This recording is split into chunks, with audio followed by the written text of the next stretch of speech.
Hey guys! Holy shit, it's been a while. It is September, so you may have guessed I'm back in school. And I just so happened to pick the one video idea from my mental list that requires the most editing, because of course I did. I'm going to be doing the Pinterest challenge, where you come up with some characters and a basic premise using random generators and Pinterest.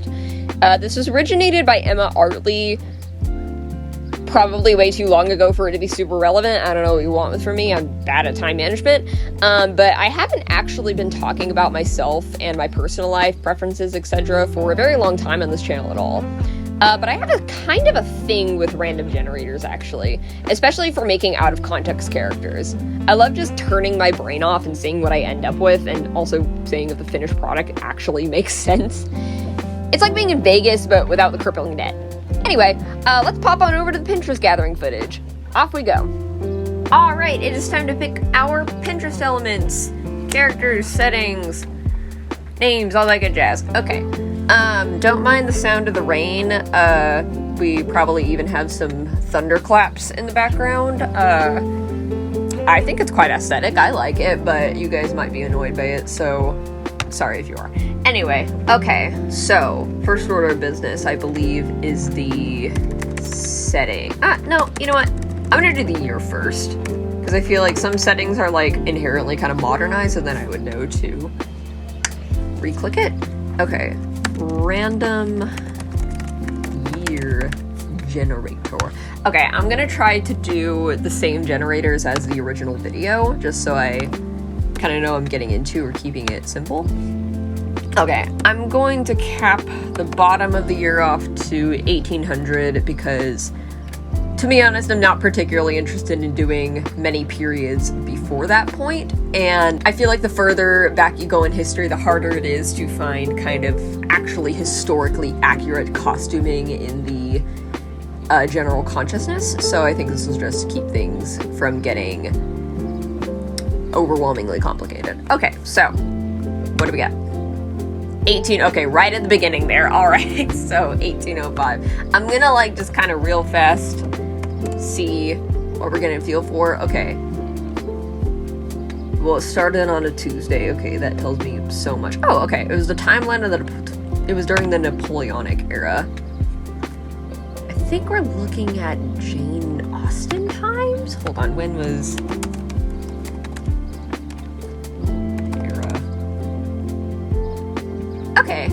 Okay, yeah. No, wait, Regency, Jane Austen. Yep, okay, yeah, we're in Jane Austen times. Alright, great, I love Jane Austen. Okay. One setting, please. Okay, generate. A lively carnival. Oh, okay. Yeah, alright, hold on. I'm an idiot. Let me see. Did carnival, I'm sure they did, just in case, exist in the early 1800s. Yeah, okay, I'm not really seeing any sources that, okay, I'm gonna do a quick re-roll. Hopefully, okay, here we go. Waterfalls existed since the beginning of time. We're good here. All right, a stunning waterfall. All right, Gordon Ramsay, calm down. Okay, now, our first character, we are off to Pinterest. Okay, here, who is this guy? Is this like an actual musical artist, or is this just like a stock photo? It's kapow time. What? Okay, well, I'm like 90% sure this is a man, so we're just gonna go with that the first character is a man. Alright. Love that for us. Okay. Alright, so what is next? Okay, I believe we have skin tone, so male portrait. Okay, got this handsome gentleman right here. I think I'm also gonna like take the eye color from this image as well for the characters. If I do draw the irises, I don't always, but I'll just have that kind of in the back of my mind. Also, I'm not sure if I'm going to take the hair color from the portrait images, like the skin tone images, or like the actual hair pictures. I guess it depends on like if the pictures end up being in black and white, which they probably will be, but I'm just gonna save this. 1805 men's fashion. Okay, I'm gonna pick the first one that's like just one character. Ooh, okay, look at this handsome fellow. Ooh, okay. Alright, ooh, I like the little top hat going on. We can have that as an option there. Ooh, and the cane. Okay, I feel like this is a... I don't know about a wealthy gentleman, but I feel like he is a gentleman of standing. Okay, here we go.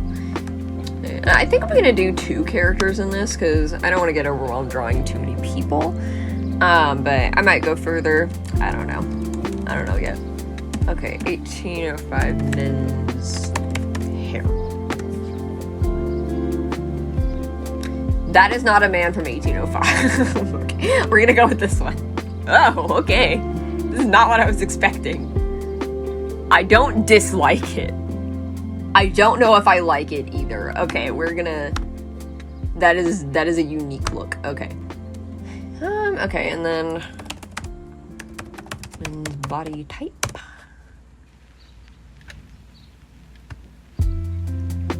Okay. I'm not sure. The guy having his arms stretched out makes it a little hard to determine his physique, but he looks pretty scrawny with maybe a bit of like an maybe like a bit more. I'm gonna stop touching this guy's nipples. Okay, maybe like a bit more of a like widening up top. Like maybe he's got like a little bit of muscle in this area. I don't know. I think I'm just forgetting. You know what? No, he has broad shoulders. That's what I think is going on. Wow, I need to study anatomy. Okay. Alright, so we got this guy. Oh, wait. I don't know how to spell accessories. Okay. Well, woof. Okay. It's like a pet peeve of mine when, like, I can't get the word to spell correctly. Here we go. Okay. I don't want to do any ads. Okay, that's a whole ass outfit. I don't know what accessories are. That's a shirt. Okay. Alright, the guy already has a top hat, so I guess it is confirmed he in fact has a top hat.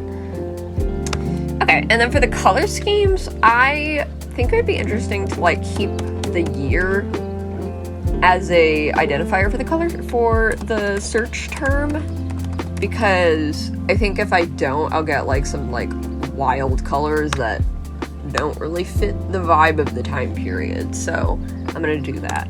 1805 color palette. Ooh, okay, that's pretty. I don't think it's 1805, but it's like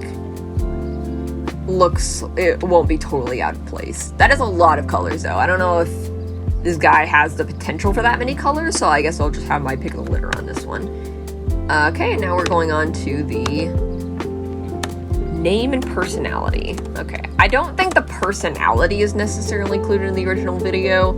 I don't know. I don't really know if it is. I'll put like a little text here if I'm wrong about that, but I think that's somebody else's contribution. But I like the contribution, so I'm gonna do it. Okay, name generator. Wait, hold on. I'm gonna do behind the name. I like behind the name.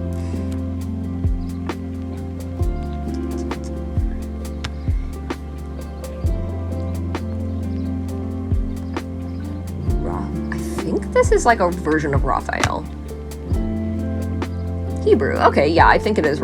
Here we go. Hebrew form of Raphael. Okay. Fun fact, my partner and I, when we could finally afford to have children in this blessed year of our Lord, 2024, in this blessed country of the United States, we're planning on naming our firstborn Raphael for personal reasons, and that includes male or female. So, first child, their name is Raphael. Alright, so first Pinterest character, his name is Raphael. Actually, how do I pronounce that? I wonder... Raphael. Okay, there's no pronunciation guide, so I'm just gonna say Raphael.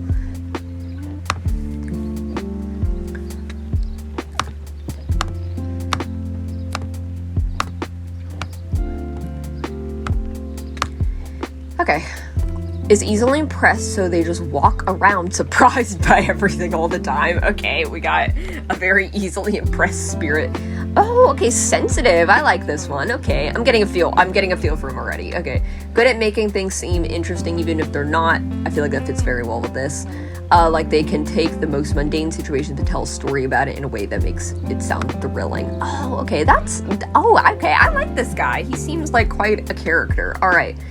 I feel like this would be like the main character of the series. He's got kind of Steven Universe energy, I feel like very, like, just finds the joy in everything, a sensitive soul.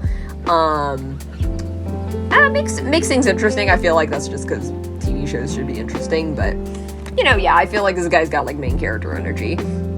Has not ever cleaned or practiced any sort of household chore in their life. Ooh, okay. Alright, they've got... Yep, alright.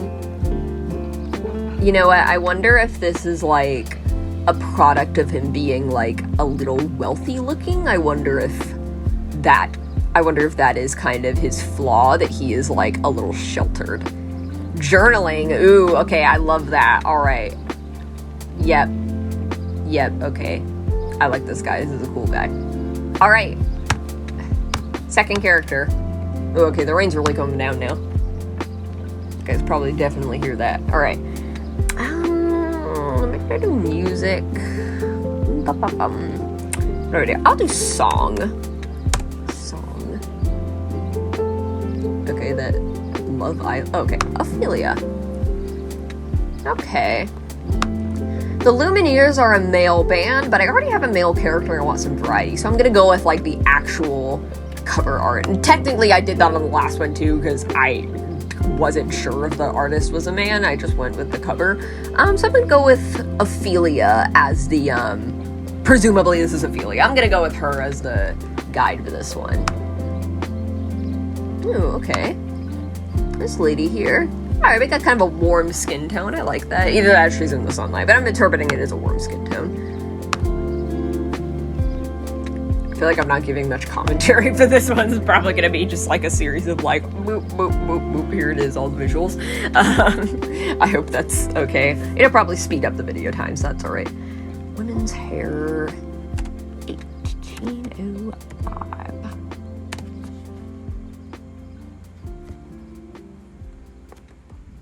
Okay. Yeah, it's a pretty standard Jane Austen look. Nothing too fancy to see here. Looks like it'll be easy to draw, so I like it.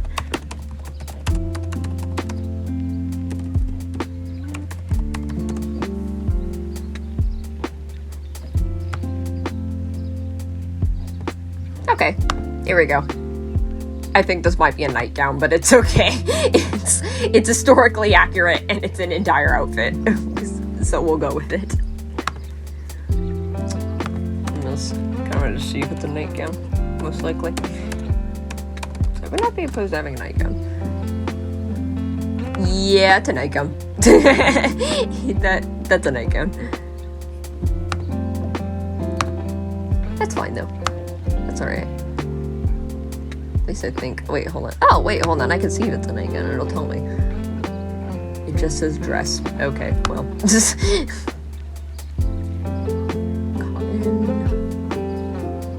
I think they would call it a nightgown if it was a nightgown, so I'm just gonna assume it's a dress. I hope I'm not, like, showing my ass here.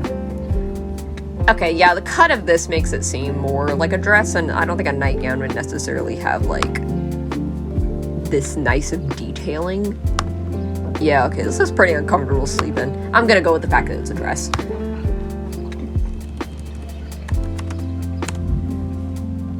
Oh, wait, we already did here. Oops. Okay. Oh, accessories.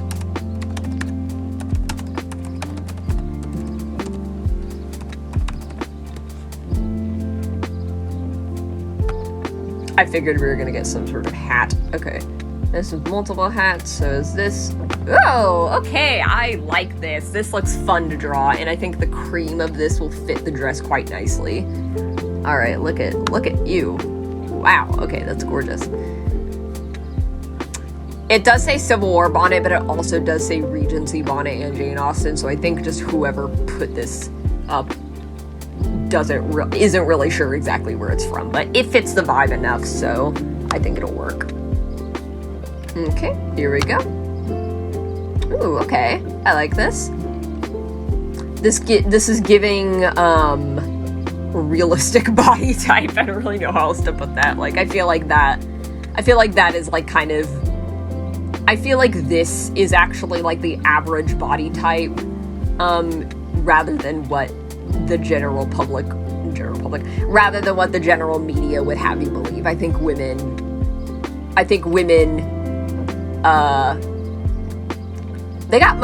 they have more like organs to cover, I guess. Like, they got like women, despite popular belief, do kind of have, they don't have flat tummies because they've got uteruses. They need to fit all those, they need to fit everything in there.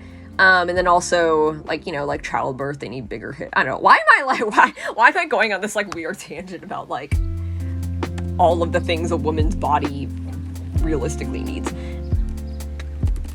And wait, okay, 1805 color palette. Okay, I already did that one, so we'll go here. Nice. Okay, I like it. I think I might change the color of the hat to this, or I can have the option to keep the color of the hat brown. So, and I think I can also like, I don't think I have to like stick necessarily exactly to only what I developed in Pinterest. I think I could kind of add elements too, so I can give room to that. But the dress is already this color, so this is fitting quite nicely. Also, first name, only want to do the last name, so F that. Okay. Generate name. Ooh. How do I pronounce that? Japanese. Does this look like a Japanese character? Maybe. You know what? You know what? It is only skin tone. It's not like, it's only skin tone. It's not like the actual like face of the person. So, you know what? Yeah, this character is gonna be Japanese. They're gonna be Japanese in origin. Okay. Seiko. Wait. S inside. Seiko. Okay, yeah. I got that right. Alright. I like that. That's a nice name. I'm just gonna, I don't know why I just like it clean like this. Likes to sleep. Me too. Actually, not me. I don't like naps. They make me feel weird. Okay. Has been exposed to otherworldly horrors. Okay, we got some trauma here. Likes to sleep. Has a very active okay, I'm seeing somebody very spacey here. Has a very active imagination. Eats pretty much everything. Like, just walks through the woods they pick up and start munching on Okay, that's... What? Who made this generator? Okay, go off, I guess. I'm gonna take this as they're an eater. They can eat a lot, and they've got good knowledge on the native plants around them and what is edible and what is not. They are a forager. I'm sorry, what? Recruiting followers. Okay. I think I'm gonna just take like a few things from this. There we go. The story of Raphael and Seiko. Let's go on to the drawing portion and see what I've come up with. So I decided to draw inspiration from that weird eating sticks and leaves thing and make her a botanist. Though she does specialize in edible plants in particular. Don't yell at me in the comments if that's not how botany works. The god of this world is fucking Pinterest. Anyway, so technically she does eat a fair share of sticks and leaves.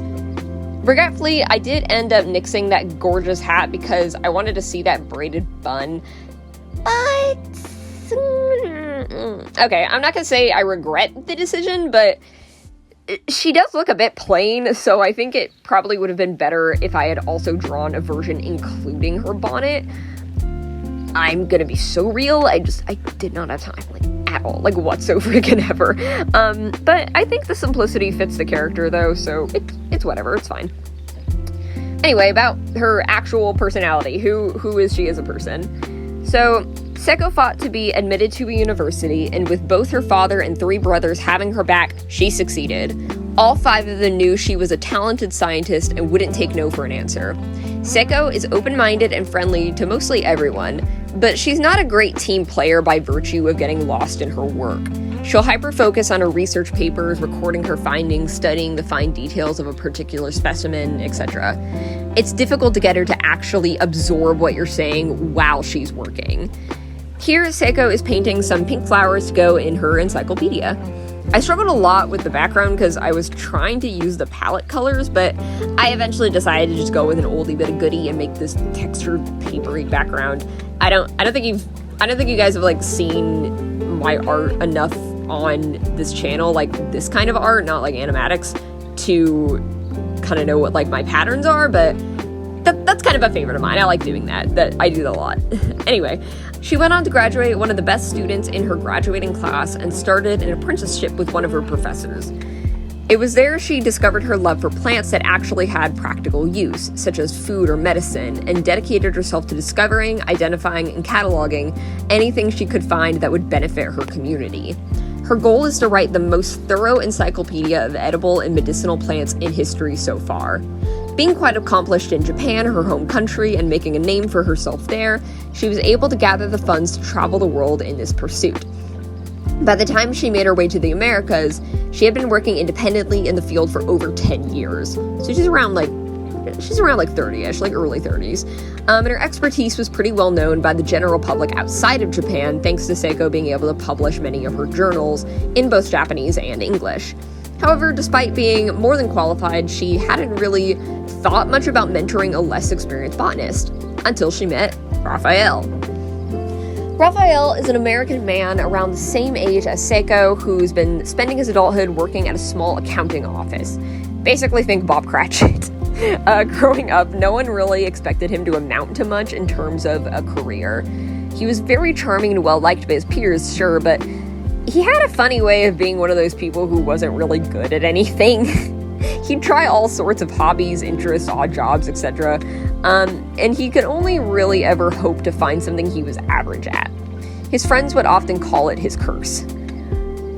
Despite being extroverted and pleasant, he never did manage to find himself a wife. He's had plenty of sweethearts through the years, but none really ever panned out. So one day, on his 30th birthday, Raphael had a bit of a delayed quarter-life crisis. He worries he's squandering away his life at this menial job he has no passion for, so in a spur-of-the-moment decision, he quits his job and decides to enroll in university to study botany. His grandfather was quite wealthy and lived on this beautiful property with acres of land, but much of it remained wild because he had a deep appreciation for nature.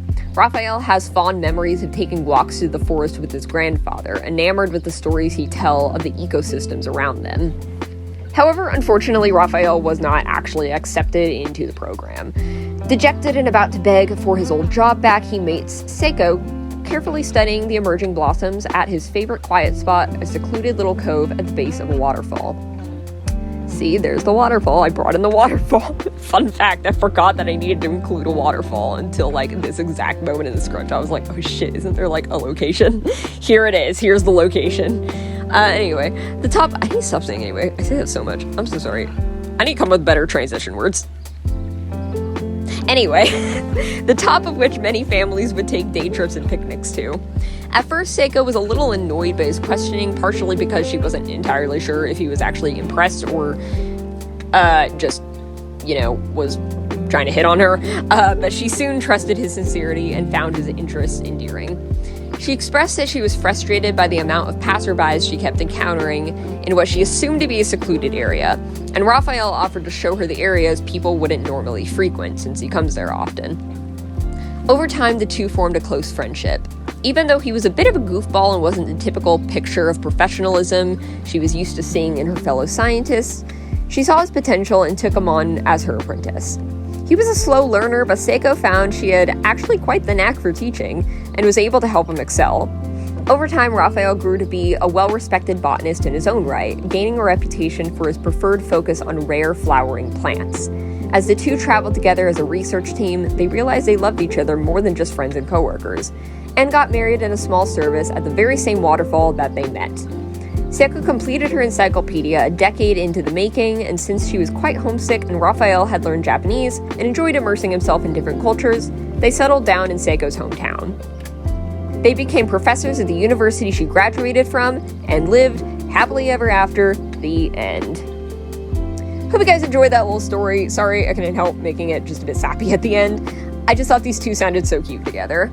Thank you once again to Emma Artley for creating this challenge. It was so simple, yet so fun, and I think it would be a great tool for artists who are looking for a unique source of art prompts, or having a bit of a creativity block. Again, I'm sorry this video took so dang long to come out. I hope you guys will understand. I'm not sure when the next video will be, but I'm definitely gonna pick something that's a bit more low-key to put together. I'm thinking this time I want to do a story time topic, just because it's chill and lighthearted. Tell me what you guys think of that below in the comments, and if y'all would be into some more personal stories on this channel, or also you can tell me about the characters and ideas that you guys came up with doing this challenge yourselves. If you enjoyed the video, please give it a like and maybe even consider subscribing. As always, the rest of my socials are in the description if you like my art and want to support it. All right, see ya!